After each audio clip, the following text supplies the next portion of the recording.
You were raised to be good. To be kind. To be the one who never makes things difficult. And where did that get you? Passed over. Overlooked. Quietly used. You kept the peace. You bit your tongue. You smiled when it cost you everything. They called it maturity.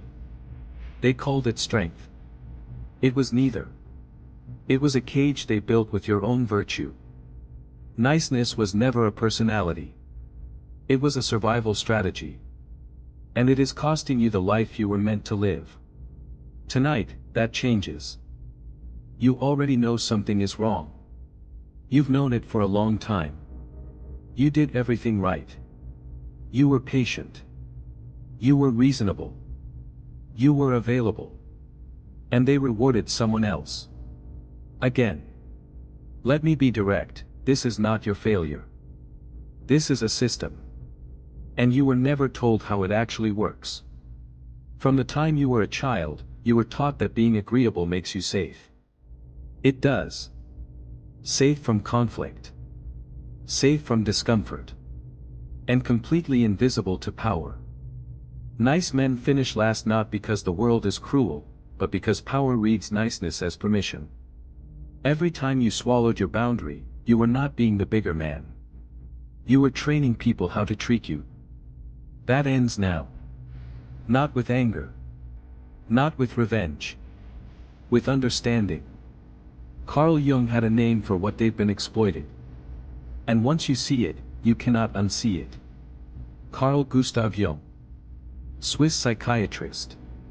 Born 1875. The man who mapped the hidden architecture of the human mind. Jung did not make comfortable discoveries.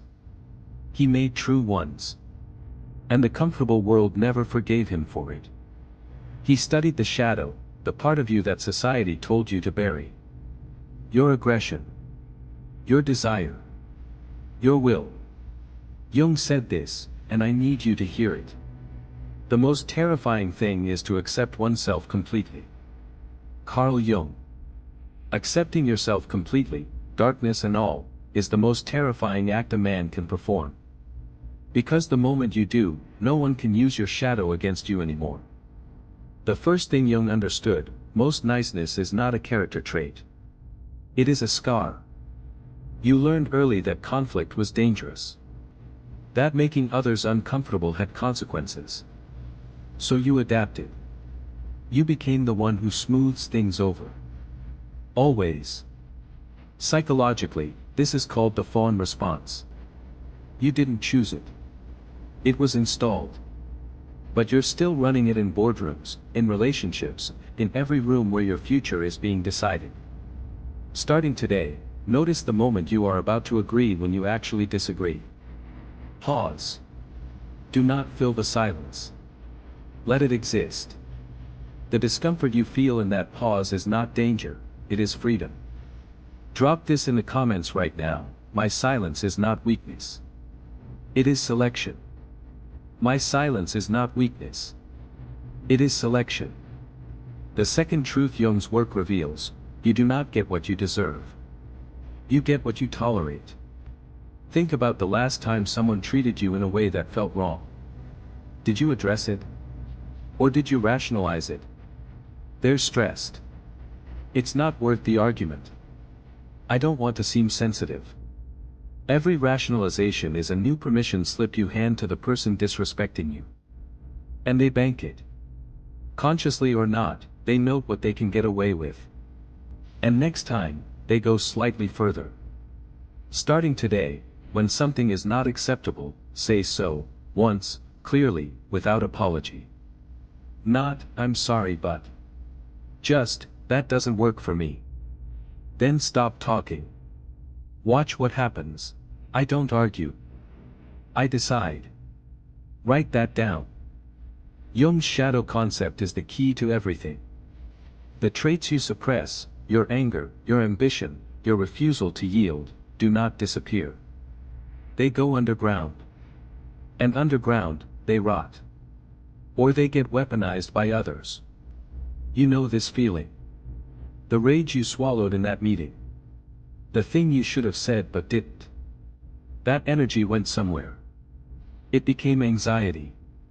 Resentment. Smallness. This knowledge is for protection, not destruction. Understanding your shadow is not permission to unleash chaos, it is the practice of integrating your power so it works for you, not against you. Starting today, when you feel that familiar urge to swallow something, an objection, a refusal, a reaction, ask yourself, is this wisdom or is this fear? If it is fear, give the shadow a voice. Controlled. Purposeful. Real. Drop this below, my shadow is not my enemy. It is my edge. My shadow is not my enemy. It is my edge. Say it like you mean it. Here is why they keep winning, they believe they deserve to.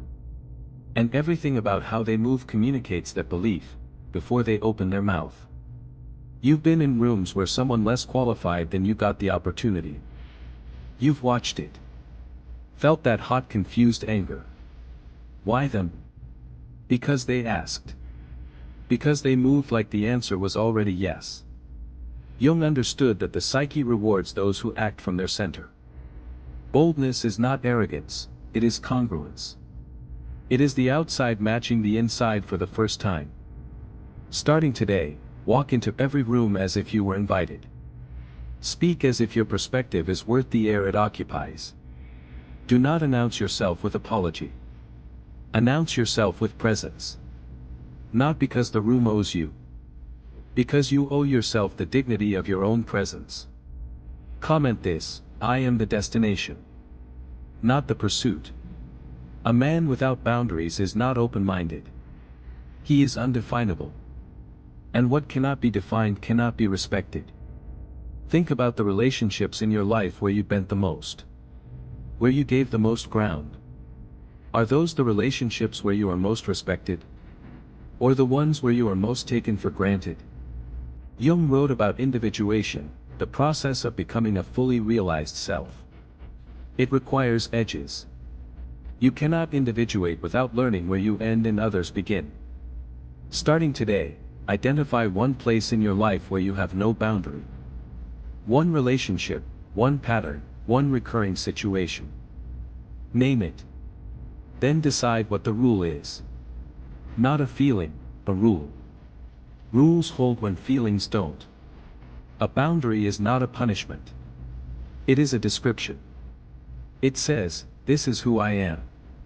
And who I am is not negotiable. A man who knows his own shape cannot be reshaped by others.